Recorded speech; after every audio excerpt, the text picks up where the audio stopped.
Dzire अभी अभी ही launch हुई है, तो इसको लेके हम सबके दिल में बहुत सारी क्वेश्चंस हैं, बहुत सारी क्यूरीज हैं, बहुत सारे डाउट्स हैं। तो आज के इस शो में मैं वही क्वेश्चंस को आपके सामने लेके आया हूं आंसर्स के साथ, जो कि आप लोगों ने कमेंट से मुझसे पूछे हैं। दोस्तों, आपका स्वागत है। मैं हूं आपका दोस्त सुरजीत पाल और आपका एक बार फिर से स्वागत करता हूं वी टेक्निकल विद सैंडी के इस नए एपिसोड में। चलिए शुरू करते हैं। सबसे पहला क्वेश्चन तो मैं आपसे डिस्कस करना चाहता हूं, जो कि है कलर के बारे में। मुझे बहुत सारे फ्रेंड्स व्यूअर्स ने ये पूछा है कि कलर कौन सा लेना चाहिए, या मैंने ये वाला कलर बुक कर दिया या लेना चाहता हूं लेकिन आप व्हाइट कलर बोलते हैं। देखिए, मैं व्हाइट कलर इसलिए बोलता हूं कि डिजायर में व्हाइट कलर अच्छा लगता है, फर्स्ट ऑफ ऑल, ठीक है। दूसरा, व्हाइट का मेंटेनेंस बहुत कम है। इसको ये कलर आपका डल नहीं होगा, जो कि जो मेटेलिक कलर हैं, जो डार्क कलर्स हैं, वो धीरे धीरे डल होना स्टार्ट हो जाते हैं। इसके बाद इसका एक और फायदा है, अगर आपकी कार थोड़े के ऊपर थोड़ी डस्ट भी पड़ी हुई है, थोड़ी गंदी भी है, तो व्हाइट कलर का इतना ज्यादा पता नहीं चलता, लेकिन डार्क कलर की क्योंकि शाइनिंग होती है तो उसका काफी पता चलने लगता है। तो इसके अलावा अगर व्हाइट कलर का देखें तो व्हाइट कलर का रीसेल वैल्यू भी बहुत है, काफी ज्यादा है डार्क कलर के बजाय। क्योंकि मेरे पास सबसे पहले जो कार थी वो मारुति 800 ब्लू कलर की थी, नेवी ब्लू मेटालिक में। तो मेरे को सेल करने में काफी प्रॉब्लम आई, क्योंकि मैक्सिमम लोग यही बोलते थे कि व्हाइट कलर की कार चाहिए।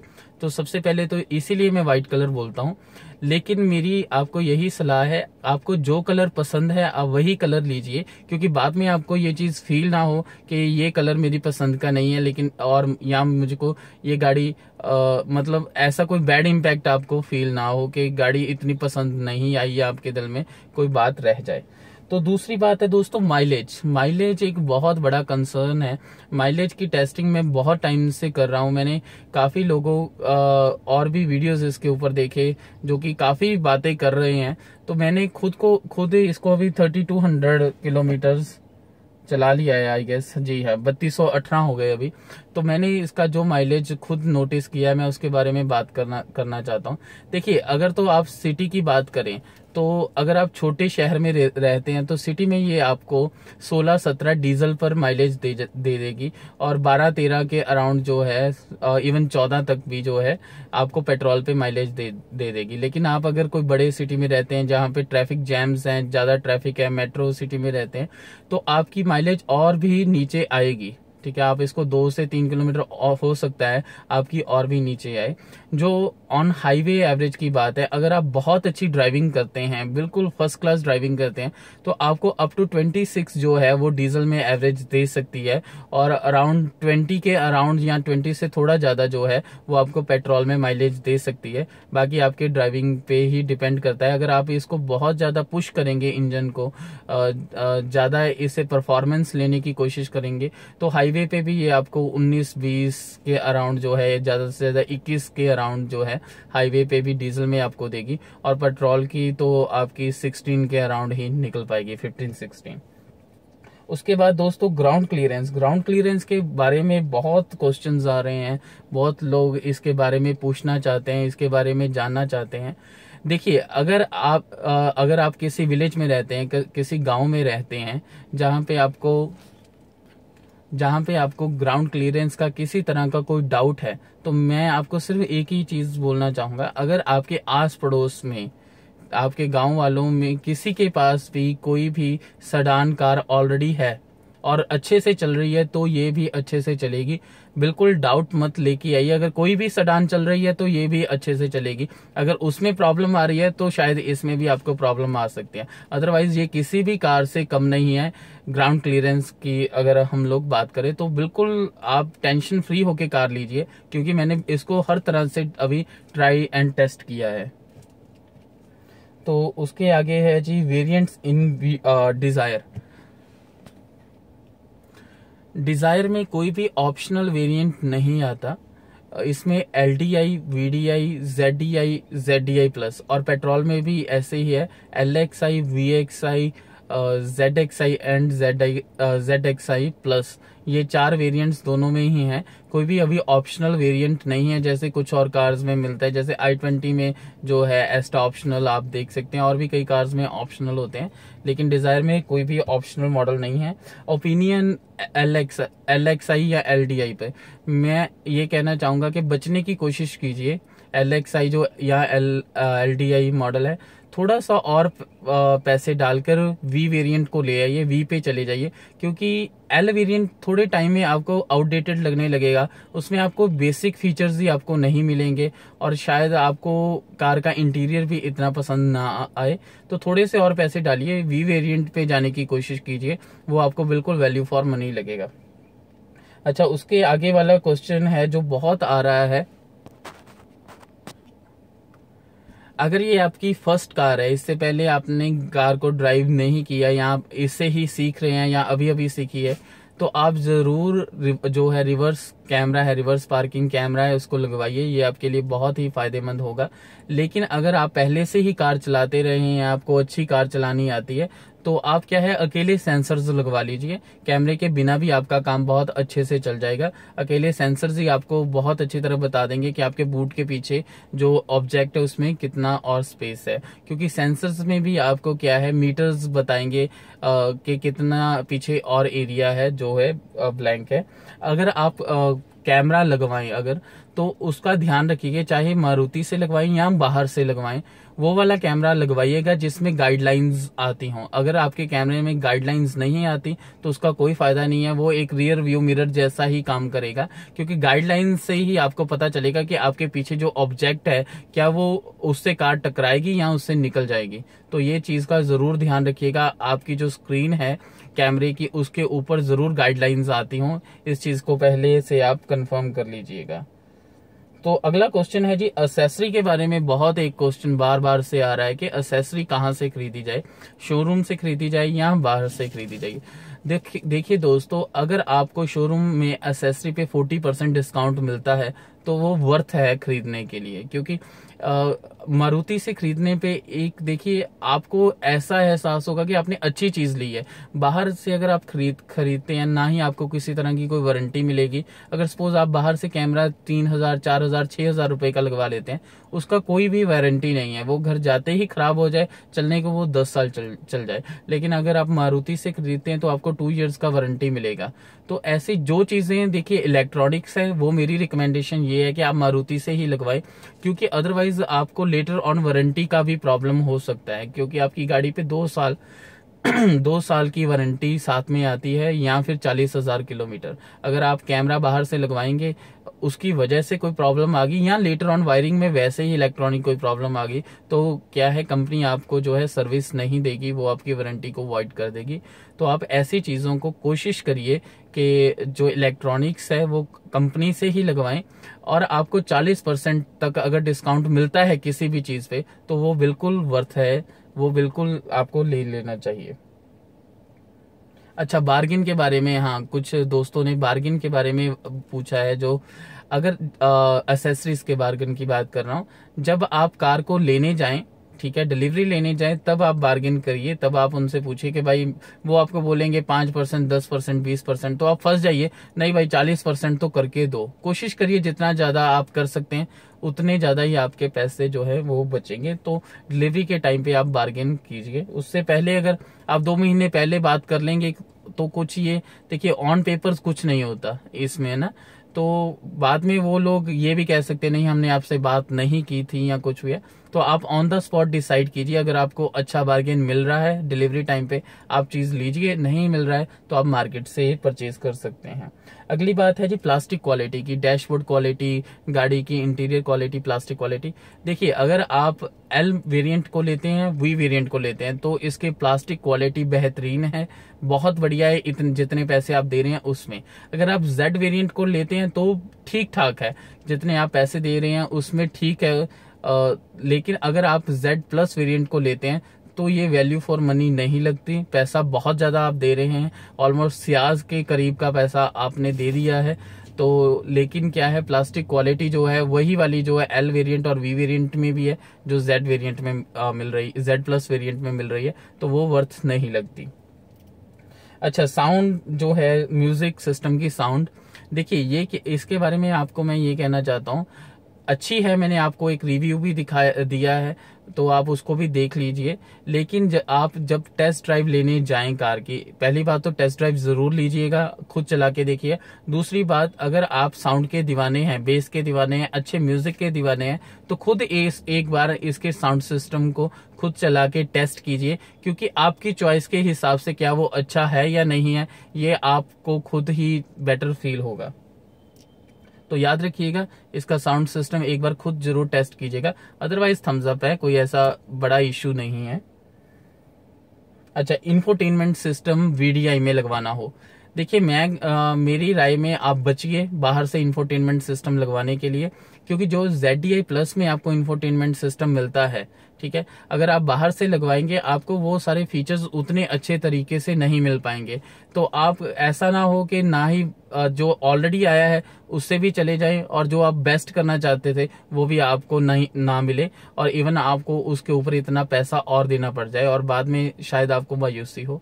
तो मेरी राय ये है, अगर आपको इंफोटेनमेंट बहुत ही पसंद है तो ZDI प्लस वेरिएंट पर जाने की कोशिश कीजिए, क्योंकि जो काम कंपनी खुद करके देती है वो परफेक्ट होता है। बाहर का किया काम तो ऐसा ही होता है कि अच्छा भी हो सकता है, बुरा भी हो सकता है, और आपको वो वाली क्वालिटी जो है वो नहीं बाहर से मिलेगी।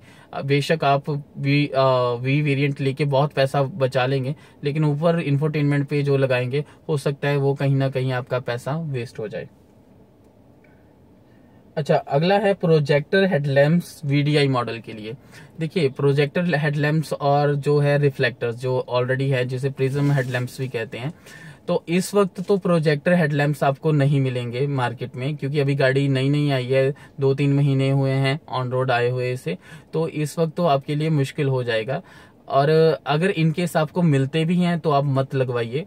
देखिए, प्रोजेक्टर हेडलैम्प्स और प्रिज्म हेडलैम्प्स की टेक्नोलॉजी में कोई ज्यादा अंतर नहीं होता, ठीक है। प्रोजेक्टर हेडलैम्प्स में क्या होता है, अंदर वो भी ऐसे ही है, प्रिज्म हेडलैम्प्स ही है, रिफ्लेक्टर्स ही होते हैं उसमें, लेकिन उसके आगे एक क्या होता है, एक लेंस लगा दिया जाता है, जो कि उसकी लाइट को रोड पे फोकस कर पाए।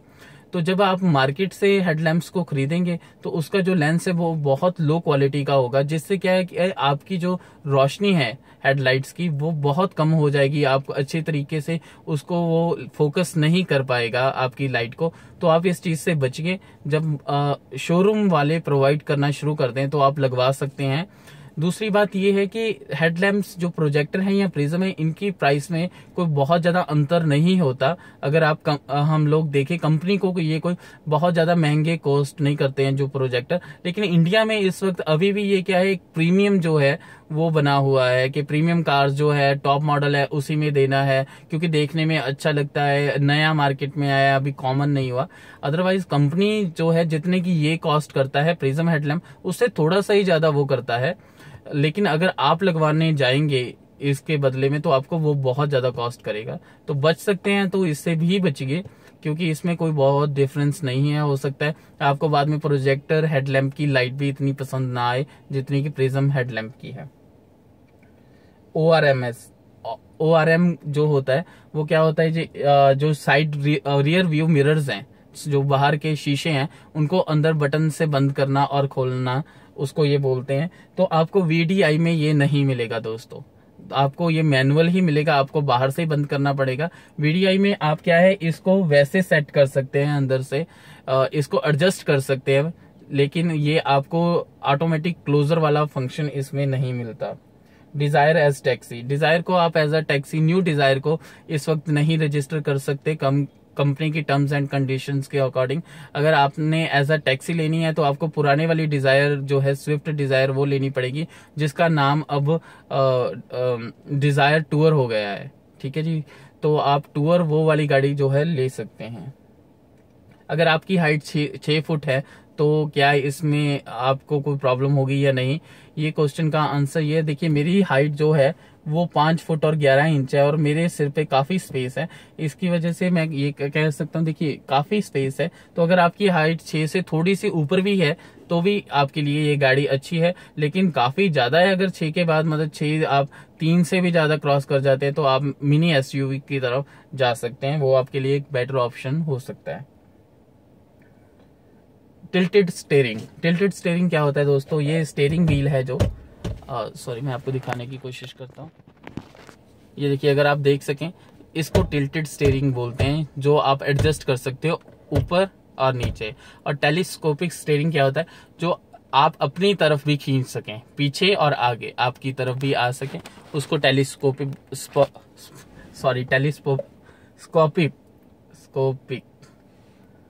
बोलते हैं। सॉरी, प्रोनाउंसिएशन में थोड़ा गड़बड़ हो गया। तो एनीवेज इसके बाद फिल्मिंग जो है, ब्लैक फिल्मिंग विंडोज के ऊपर, इससे बचिए। सुप्रीम कोर्ट की क्लियर जो है गाइडलाइंस हैं कि जो ब्लैक फिल्मिंग है वो इंडिया में कोई भी नहीं करवा सकता एक्सेप्ट वीवीआईपीज, तो आप इससे बिल्कुल बचिए। और आपकी जो आजकल कारों में एसीज आ रही हैं वो बहुत बढ़िया है, आपको इसकी जरूरत नहीं है, आपके एसी बहुत अच्छी कूलिंग करेंगे। अगर आप सस्ती कारों में जा रहे हैं, मतलब थोड़ा पैसा बचाने की सोच रहे हैं, तो 800 सीसी इंजन से बचें।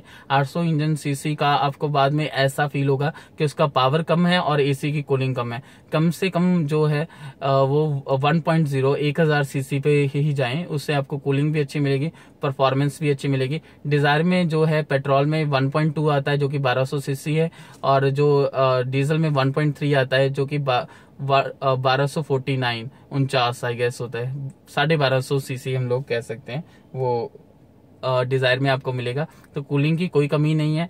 फिल्मिंग कभी मत करवाइएगा क्योंकि आपको फाइन हो जाएगा और काफी प्रॉब्लम का सामना करना पड़ सकता है। और ये जस्टिस जो जजमेंट जो दी है सुप्रीम कोर्ट ने, ये हमारी सेफ्टी के लिए है, ताकि पुलिस वालों को, आम लोगों को कार के अंदर दिखाई दे सके। अच्छा, उसके आगे है बिल्ड क्वालिटी एंड सेफ्टी। देखिए, बिल्ड क्वालिटी एंड सेफ्टी में कोई कॉम्प्रोमाइज नहीं है। डिजायर में हाई स्ट्रेंथ जो स्टील का इसमें इस्तेमाल किया गया है, ताकि इसके जो वजन को, जो भार को, वेट को कम किया जा सके। तो आप टेंशन मत लीजिए, ठीक है। बाहर से क्वालिटी अच्छी है और इसका जो बेस है वो भी बहुत अच्छा है। प्लेटफॉर्म जिसको हम बोलते हैं, उसको भी बहुत अच्छा डिजाइन किया गया है, जो कि एक्सीडेंट की सूरत में हमारी जान बचा सके। और इसके साथ सेफ्टी तो स्टैंडर्ड ही है, सेफ्टी में तो कोई प्रॉब्लम है ही नहीं। जैसे कि इसमें आप चाहे एल वेरिएंट लीजिए चाहे Z+ वेरिएंट लीजिए, उसमें क्या है, आपको सभी में ही जो है ABS, EBD और ड्यूल एयरबैग जो है वो मिलेगा ही मिलेगा। तो सेफ्टी के मामले में भी आपका कोई कॉम्प्रोमाइज नहीं है। इसके बाद सैनिटाइजर क्या होता है, कल की वीडियो से हमारे एक भाई ने पूछा था कि सैनिटाइजर क्या होता है। तो सैनिटाइजर क्या होता है दोस्तों, ये देखिए, ये लाइफबॉय का सैनिटाइजर है, आपको डेटोल में भी मिल जाएगा और आई गेस 50 रुपए के अराउंड कुछ होगा, मेरे को प्राइस नहीं मिल रहा लेकिन इसके अराउंड होगा। इसका क्या फायदा होता है कि जब आप कार में हैं, आप कुछ खाना चाहते हैं, लॉन्ग ड्राइव पे हैं, तो आप हैंड वॉश करने के लिए तो रुक नहीं सकते ना। तो इसका क्या होता है, इसको अपने हाथों पे लगा के अगर आप लगाते हैं तो आपके हाथ जो है जर्म्स फ्री हो जाते हैं, जितने जर्म्स होते हैं वो खत्म हो जाएंगे आपके हाथों पे। तो आपको फूड पॉइजन का डर नहीं रहेगा। और इसको यूज करने के बाद आपको हाथ वॉश भी नहीं करने पड़ते, जो कि नॉर्मली सोप से करने पड़ते हैं। तो इसीलिए आप सैनिटाइजर भी अपनी कार में रखिए, कुछ खाने से पहले हाथों को सैनिटाइज कीजिए और फिर खाइए, आपकी सेहत के लिए अच्छा होगा। सीट कवर वैरायटी, एक दोस्त ने बोला कि सीट कवर की क्या क्या वैरायटी है डिजायर के लिए शोरूम में, वो बताइए। देखिए, मैंने 2 शोरूम से पता किया, इस वक्त तो उनके पास यही वाले ही सीट कवर्स हैं जो मैंने डलवाए हैं। इसके अलावा वो बोलते हैं 7000 की रेंज में भी आते हैं, लेकिन वो सिर्फ इसको ही मंगवा रहे हैं क्योंकि इसका सेल काफी ज्यादा है, तो उसके बारे में ज्यादा इस वक्त इंफॉर्मेशन नहीं है। तो दोस्तों, इसके बाद मैं ना नेगेटिव मार्केटिंग के बारे में थोड़ा आपसे बात करना चाहूंगा। अपने बाकी पॉइंट्स तो पूरे हो गए, तो एक आने वाली वीडियो के बारे में थोड़ा बात करना है आपसे। तो नेगेटिव मार्केटिंग क्या है, जब कोई कंपनी किसी और कंपनी से कम्पीट नहीं कर पाती तो वो क्या करती है, एक नया प्रोपोगंडा बनाती है कि किस तरह से इनकी बदनामी की जाए। जैसे एक एग्जाम्पल के तौर पे टाटा नैनो तो आपको याद ही होगी। टाटा नैनो एक अच्छी कार थी, 1 लाख रुपए में आती थी, 1 लाख रुपए से शुरू होती थी, 1-1.5 लाख रुपए में थी। जितने की एक अच्छी बाइक आती है उतने में कार आ रही थी, तो दूसरी कंपनी इससे कम्पीट कोई भी नहीं कर सकती थी। तो एक नई चीज शुरू हुई कि उसको एक चीप कार का नाम दे दिया गया कि ये कार तो बहुत चीप है, इसमें तो कोई सेफ्टी नहीं है, इसमें तो आपकी जान का खतरा है। कार इतनी भी बुरी नहीं थी, 1 लाख रुपए के अगर बात करें तो उसमें तो बहुत अच्छी थी। इवन बाइक से तो ज्यादा सिक्योर इंसान होता है कार में, बाइक से ज्यादा बचने के चांसेस होते हैं कार में, लेकिन उसको ऐसा ही नाम दिया गया और उसकी इतनी ज्यादा बदनामी की गई मार्केट में कि टाटा नैनो अभी जो है वो 100 के अराउंड ही महीने में बिक पाती है और कंपनी उनको बंद करने जा रही है। अभी जो स्विफ्ट डिजायर थी वो इंडिया की कॉम्पैक्ट सेडान ऐसी थी जो कि सबसे ज्यादा सेल होती थी और कोई भी कार उसको कम्पीट कर नहीं पाती थी। नई डिजायर को भी नहीं कर पाएगी क्योंकि इन्होंने बहुत सारे फीचर्स और ऐड कर दिए, पहले ही अच्छी थी और उसको और अच्छा बना दिया। तो अभी कैसे इनकी मार्केट डाउन की जाए, तो एक अच्छा तरीका होता है कि नेगेटिव पॉइंट्स ढूंढो नहीं तो बनाओ, जो कि एक नेगेटिव पॉइंट बनाया गया कि बिल्ड क्वालिटी बहुत बुरी है, ग्राउंड क्लियरेंस बहुत कम है, लोगों को विश्वास दिलाने की कोशिश की जा रही है। ऐसी चीजों पे मत जाइए, गाड़ी अच्छी है, मैं खुद चला के देख चुका हूं, इसीलिए देखिए मैंने 1 महीना जो गाड़ी को पहले टेस्ट किया और उसके बाद इसके रिगार्डिंग जो है वीडियोस अपलोड करने शुरू किए। किसी बात पे मत जाइए, गाड़ी में अभी तक कोई खामी दिखाई नहीं दी, अगर दिखाई देगी तो मैं आपको वो बताऊंगा। इसके अलावा मैं एक और वीडियो बनाना चाहता हूं, जो लोग 8 से 12 लाख रुपए स्पेंड करना चाहते हैं अपनी कार पे, मोस्टली वो मैं भी उनमें एक था। वो लोग वो होते हैं जो कि बहुत कंफ्यूज होते हैं। कंफ्यूज कैसे होते हैं कि हम लोग क्या प्रीमियम हैचबैक लें या हम लोग सेडान लें या फिर मिनी एसयूवी लें। तो मैं एक वीडियो प्लान कर रहा हूं इसके ऊपर कि आप अपनी चॉइस के हिसाब से गाड़ी जो है सिलेक्ट कर पाए कि आपको हैचबैक चाहिए, सेडान चाहिए या मिनी एसयूवी चाहिए या फिर एसयूवी जो टीयूवी होती है वो भी इसी जो 8 से 10-11 लाख रुपए में आ जाती है। तो इसके बारे में डिस्कस करेंगे और मैं आपको कार्स के बारे में भी इसमें बताऊंगा कि अगर आप हैचबैक लेना चाहते हैं तो मार्केट में कौन कौन सी कारें अच्छी हैं इस टाइम, उनके क्या ड्रॉबैक्स हैं, क्या पॉजिटिव पॉइंट्स हैं, यही बात सेडान और एसयूवी के बारे में बात करेंगे। तो अभी के लिए दोस्तों इतना ही। थैंक यू सो मच इस वीडियो को देखने के लिए। अगर पसंद आई तो लाइक करना मत भूलिएगा, चैनल को सब्सक्राइब करिएगा अगली आने वाली वीडियोस के लिए। अगर पसंद नहीं आई तो आप डिसलाइक भी कर सकते हैं, लेकिन रीजन जरूर कमेंट में लिख दीजिएगा ताकि मैं अपनी वो मिस्टेक नेक्स्ट वीडियो में सुधार सकूं। आपका दिन शुभ रहे, फिर मिलते हैं, बाय।